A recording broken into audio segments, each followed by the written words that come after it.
Olá! Hoje eu vou mostrar para vocês como se verifica se uma função é contínua.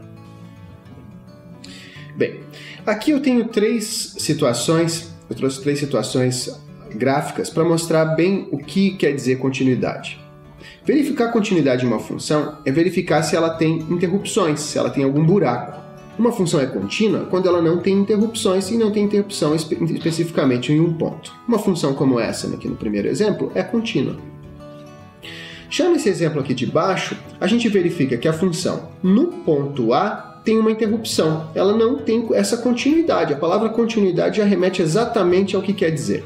Ela tem esse buraco, portanto, não é contínua. E esse terceiro exemplo aqui em cima é uma outra situação onde a função não é contínua. A gente pode perceber que a função não tem uma imagem para o ponto A. Então, se for perguntado, essa função é contínua no ponto A? Não é contínua. Então, aqui vai a definição de continuidade. Como que eu verifico se uma função é contínua no ponto C? São três coisas que a função tem que satisfazer. Primeiro, a função tem que estar definida no ponto C, ou seja, f de C tem que existir. Segundo, o limite dessa função com x tendendo a C tem que existir. E terceiro, o limite e o valor dessa função no ponto tem que coincidir, tem que ser iguais. Vamos ver um exemplo da verificação de continuidade. Vamos verificar se essa função g de x de duas sentenças é contínua em 2. É importante perceber que essa função ela tem duas sentenças, ela tem uma mudança de comportamento.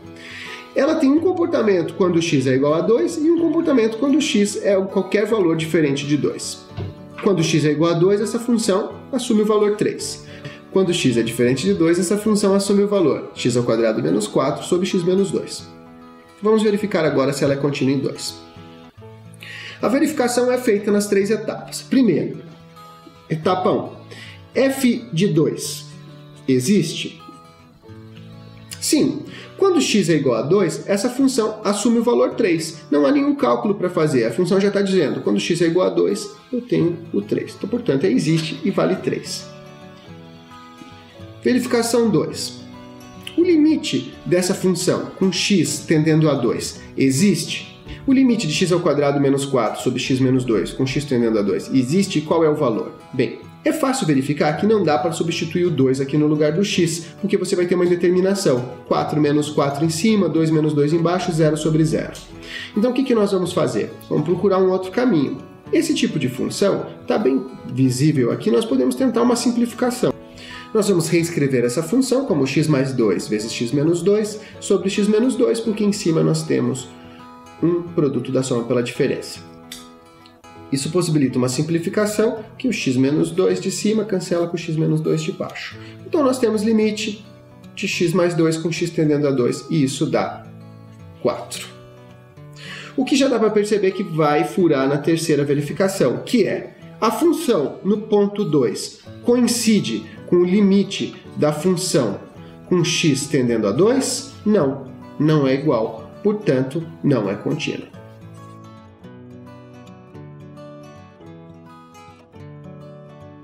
Agora, no segundo exemplo, nós vamos verificar onde essa função é descontínua. Quais são os pontos de descontinuidade de uma função como essa? Como é uma função racional, que tem um polinômio no denominador, bastaria nós verificarmos quais são os valores para x que essa função não aceita. E nesse caso, a única restrição que ela tem, não podemos ter 0 aqui nesse denominador. Então, eu vou procurar as raízes desse polinômio x² menos 5x mais 6. Então, eu vou procurar lá dois números que somados dá 5 e multiplicados dá 6.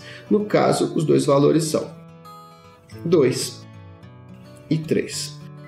Como sabemos que esses valores zeram essa expressão, portanto, zero o denominador da expressão lá da função, podemos dizer que a função é descontínua nos pontos 2 e 3.